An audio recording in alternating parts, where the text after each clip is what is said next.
Someone buried this and never came back to reclaim it. A metal detector sweeps a quiet field in Somerset, in southwest England. Nothing looks different. The ground holds its usual silence until a signal interrupts the walk. Weak. Almost nothing. Minutes later, the soil reveals something no one expected. Not a coin, not a tool.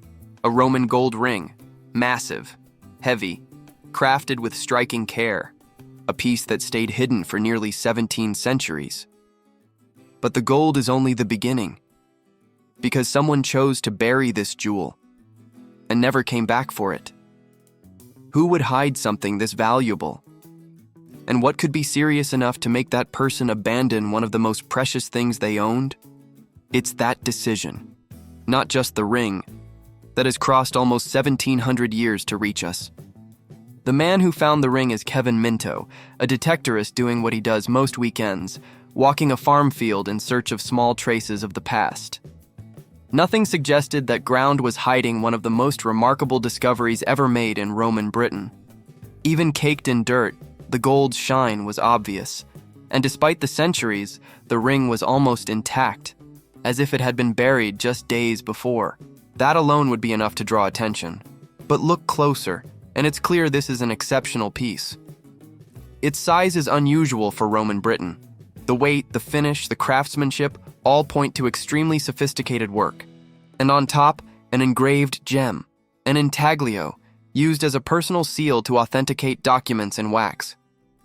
The image is Victory, the Roman goddess of triumph, her wings still perfectly recognizable. Nothing about it looks improvised. Everything points to someone able to commission objects of the highest quality, which changes the question. It's no longer just, who buried this ring? It's, who could have owned a jewel like this? We know a lot about the object. Almost nothing about the person. But there's another detail that's about to change this investigation completely. The ring wasn't alone, and that discovery changes everything. Around it, archaeologists found Roman coins buried in the same spot. Suddenly, this stopped looking like something lost by accident. It became a treasure hidden on purpose. No one buries just a ring, let alone gold of this quality. When valuable objects turn up together underground, the likeliest explanation stops being accident. Someone chose to hide those belongings, carefully, deliberately. And for some reason we may never know, never came back. That conclusion comes from how the objects were found. The exact reason for the burial remains an archaeological interpretation, not a proven fact. Still, the coins offer an important clue. Whoever assembled that collection had resources well above average. Likely someone tied to Roman administration, a large landowner, or a high-ranking official. The evidence doesn't allow us to go beyond those possibilities. The identity remains unknown. But the social standing less so. This isn't the story of an ordinary person. It's the last known decision of someone who had a great deal to lose. And that makes the disappearance even more puzzling. Wealthy people usually protect what they own. If they hid something this valuable, they likely believed they'd come back for it later. So why didn't they? Maybe the answer isn't in the ring. Maybe it's in the world it was buried in. For much of the Roman occupation, Britain was a relatively stable province of the empire. But that stability wouldn't last forever. In the late 3rd century, a commander named Carausius broke from Rome and seized control of Britain, ruling the island as a separate empire. Its own coins began to circulate. Power was now held locally, but no government is born without opposition. After Carausius, another ruler, Electus, took control, and the instability didn't stop. Rome never accepted losing the province for good. A confrontation was only a matter of time. It was in this exact climate that, according to many archaeologists, treasures started being hidden more often. Not because their owners meant to abandon them, but because they expected to recover them once things settled down. For some of them, though, that day never came. This is where the Ilminster Ring stops being just an exceptional jewel. It starts to look like the silent trace of a decision made in the middle of a crisis, one of the most unstable periods in Roman Britain. This remains a hypothesis, not a certainty. Archaeologists can date the objects and link them to that period of instability. What they can't do is reconstruct with total certainty the thoughts of whoever buried them. Picture that moment. Not as an adventure scene, but as a deeply human decision.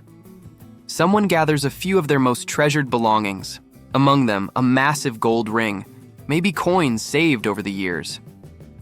They choose a discreet spot, dig into the earth, carefully set everything down, cover the hiding place. Whoever buries their belongings usually expects to find them again, days later, weeks later, once things felt safe again. But something interrupted that plan. And that something stays invisible to us. The ground preserved the treasure. It didn't preserve its owner's fate. We may never know if this person saw troops marching through Britain or heard rumors of Carausius's fall and Electus's rule.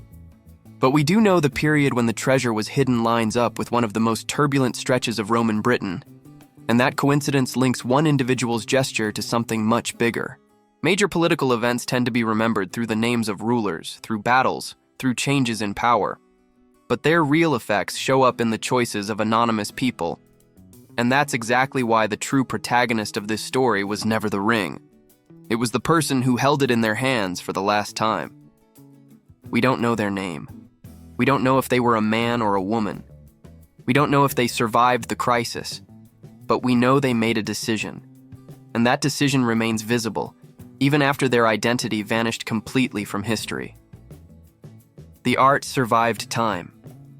The life that gave it meaning did not. If you enjoy discovering how small traces reveal huge chapters of history, go ahead and subscribe to Rediscovered Secrets and turn on notifications. There are still plenty of fascinating discoveries waiting to be found with us. In the end, the Ilminster Ring is worth far more than its gold. It didn't survive just as a jewel. It survived as a decision. The decision of someone who lived through a time of fear and uncertainty. An ordinary person to history, but absolutely real. Today, when we look at this ring on display, we see a magnificent Roman gold ring. But maybe we should see something rarer. The frozen instant when someone, facing an uncertain future, believed that hiding place would only be temporary. Nearly 17 centuries later, the ring is still waiting. Not for its owner, but for anyone who looks at it and asks the same question that's gone unanswered since the 3rd century. What would make someone abandon everything they owned?